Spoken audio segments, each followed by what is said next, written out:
today. A few reminders to kick us off. We will be sending out a link with a recording of today's briefing afterward. In addition, we'll also be taking questions after Dr. White's update. In the meantime, please be sure that you are muted when not speaking. And with that, I'll hand it over to Dr. Michael White, Chief Clinical Officer at Valleywise Health. Thank you very much. Good morning, everyone, and thank you for joining us this morning for our COVID-19 update here within Valleywise Health.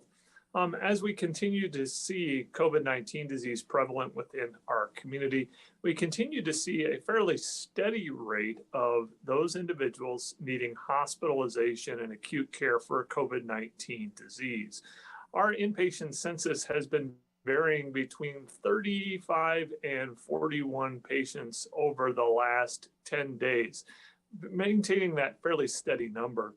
Again, with a percentage of those of about 20% to 25% requiring ICU level of care, and those that just need, care within our acute care environment. The vast majority of these individuals have remained unvaccinated. Our percentage of folks that are unvaccinated, that are positive in the hospital today is 97% from that. And that's been consistent of what we've been observing here over this last, 10 to 14 day period. We continue to see a number of individuals presenting into our emergency departments as well as our ambulatory clinics that has had symptoms of upper respiratory tract infection, and those symptoms that we know are consistent with COVID-19 disease. As we continue to see this, I certainly encourage anyone that's, begins to feel any of those types of symptoms, please be in contact with your healthcare professional. Seek the ability for testing, because having the testing result really will inform us what the best, course of action will be. If you test positive, it's important that you're able to isolate yourself during that infectious period for that 10 days so you decrease this transmission to others. Certainly, get tested if you have any concerns around that. And certainly for those that have chosen to not take the vaccine at this particular point, it is certainly continues to be our single best tool that we have, to help us, through the pandemic, really prevent that severe illness and hospitalizations that we're so concerned about, and the devastating effects that COVID-19 disease can have, on certain populations from that. We need to continue to do that. Additionally, if you are out in public, we know that this Delta variant is the dominant variant that we're seeing within the state of Arizona, and certainly here within Maricopa County. Please take care, as masking in those, especially in those indoor environments, and maintaining, the distancing as you can, and avoiding some of those close contacts as we continue to see this high positivity rate within, our environment. With that, we continue to thank everyone in their support to being able to support our healthcare providers in this time where there's a lot of stress, seeing a lot of patients, not only with COVID-19 disease, but care for other chronic conditions from that. So with that, that concludes my opening comments, and I am happy to answer questions.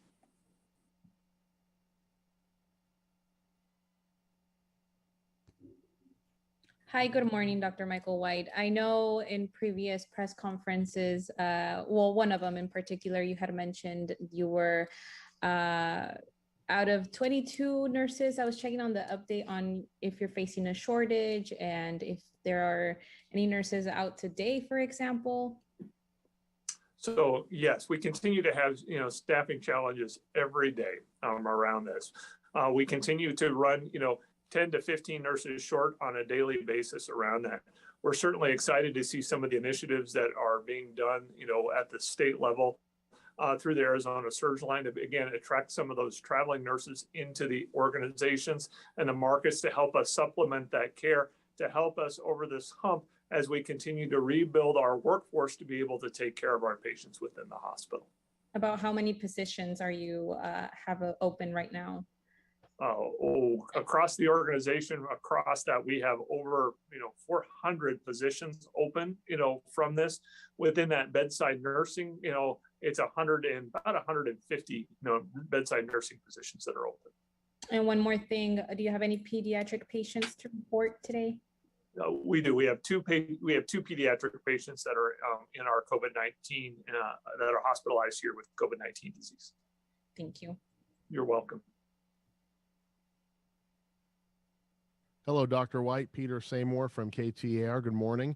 You mentioned all the ICU patients and that you have in the hospital network. So how many overall patients does your network have, regardless of COVID? Our hospital census this morning is 211 patients, and of that, 38 of them this morning are COVID-19 disease positive. And that's all hospitalizations? Correct. And how many? What's the ICU breakdown? Of those 38 this morning, we have 14 that are ICU level of care. Very well. Thank you. You're welcome. Hi, Dr. White. It's Stephanie Innes from the Arizona Republic. You mentioned that 97% of your COVID patients are unvaccinated. Are you seeing any breakthrough cases in your staff? Are you getting staff getting sick from COVID? Stephanie, that's a great question. We are seeing breakthrough cases occasionally here within the organization, and those patients that are seeking care that may have been fully vaccinated. We have seen the rate be very, very small. It's less than 1% of those individuals that we test for COVID-19 disease that have been fully vaccinated are in that breakthrough population, but it's not zero. We are seeing a little bit of breakthrough as well. Thank you. Hi, Dr. White. Colleen Sikora with 12 News. Thanks for your time this morning, as always. Just to follow up on Liliana's questions, obviously you mentioned that some of the state initiatives to help with staffing, you're happy to see. Obviously, I'm sure that you heard that Governor Ducey announced last week that hospitals that provide both monoclonal antibodies and vaccines to patients as they're discharged, they'll work to get more staffing to you all. Are you guys providing monoclonal antibodies and vaccines to patients upon their discharge? Wonderful question. Yes. And this is something actually what we've been doing throughout the pandemic. Monoclonal antibodies have been available since early this calendar year, around that.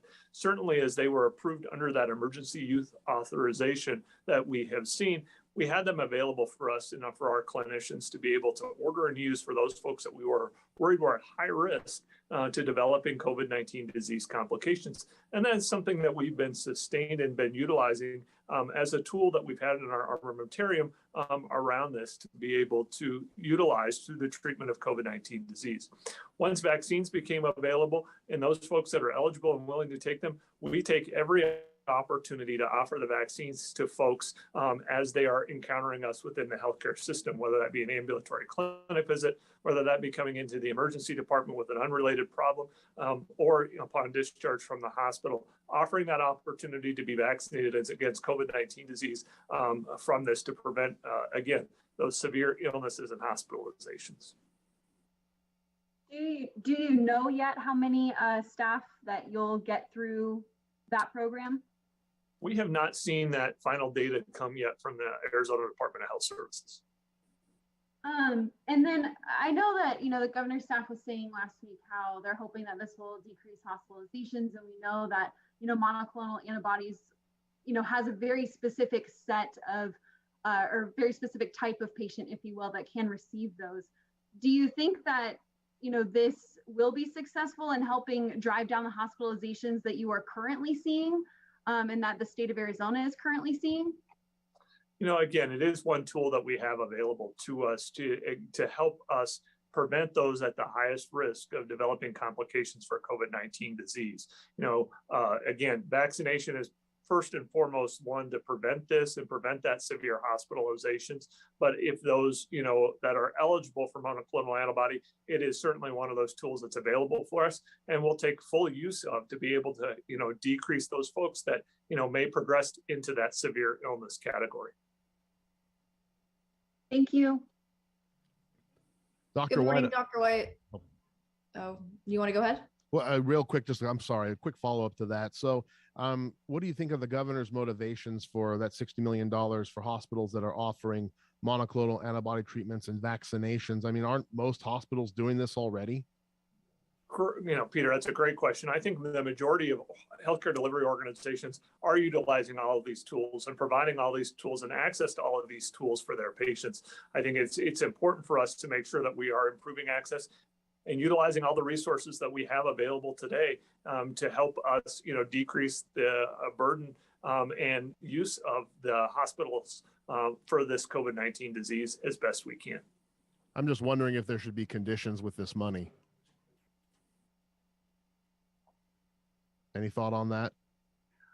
Again, we're excited that the program exists. We're going to be able to utilize that and help us augment our staff as we have to get us, through this and through the surge of patients that we're seeing. Any idea how many new nurses and staffers you'll get with this money with Valleywise's share? Yeah, we haven't seen that yet, when I do this update, again in the future, I hope we'll have that data. I don't have that data yet. Thank you. And my apologies for cutting in. Yeah. Good morning, Dr. White. Luz Delia Caballero with ABC 15.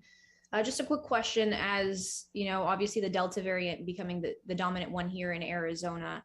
If numbers continue going up and more people are hospitalized, what does this mean for elective surgeries? Certainly, anytime that we see an increase in number of patients that are needing acute care, it's going to help us have to reduce things in other areas within the hospital operations in order to be able to care for those that are most acutely ill around that. And that will make us working with our clinicians around, making sure that we can preserve access to elective surgeries and those folks where the cases are urgent and need to be done timely. Those that may be able to be deferred will be deferred in this time that we are challenged with staffing. And once those numbers improve, can open back to be able to, offer that full suite of services. Thank you. Nicole? Hi, Dr. White. Thank you for your time. I have a question about RSV. I was looking at the numbers and it looks like it's way up just this past week. Can you comment on that? And then, I know school's back in, could that be a factor? And is there a differentiating symptom between RSV and COVID? All great questions. We are certainly seeing an increase in the number of patients that are testing positive for RSV as the virus is circulating within the community today. So we are certainly recognizing that and seeing that as well. Unfortunately, it shares the same symptoms as those symptoms around COVID-19 disease. That's why it's important. So if you're feeling ill or any of those respiratory type symptoms, to speak with your healthcare professional and get tested around, COVID-19, and even get tested around some of these other viruses that may be circulating, so we can best inform what the best treatment is. And again, how we can help prevent the spread of this within the community through some of the things around staying isolated. Certainly, again, feeling ill or those things, certainly stay home and, certainly talk with your healthcare professional around, the ability to get tested. Also, one more question. I know flu shots are now available. Is there any worry or interaction between getting both a flu shot and a COVID vaccine shot? Certainly early in the pandemic, we were not encouraging vaccines to be co-administered or administered at the same time. That is certainly a conversation that's occurring actually on the national level of whether, we should be administering these together. It appears that it is safe to get both the COVID-19 vaccine and the flu vaccine at the same time. And as we enter the flu season, as we are approaching our prevention against the flu with flu vaccines as well, we'll likely be offering them to be given at the same time to maximize our ability to get those that are vaccinated in these most vulnerable populations.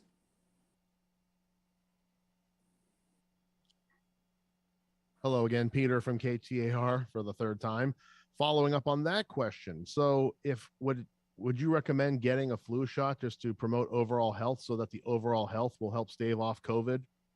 Certainly, we encourage every year as we do this time of year for folks to get the flu shot. Again, it's one of those immunizations that we know helps us prevent severe illness and hospitalization. As with any vaccine, it's not 100% effective, but it really does help us, and help the patient not get some of those severe illness and a risk of hospitalization, much like we are with the COVID-19 vaccine.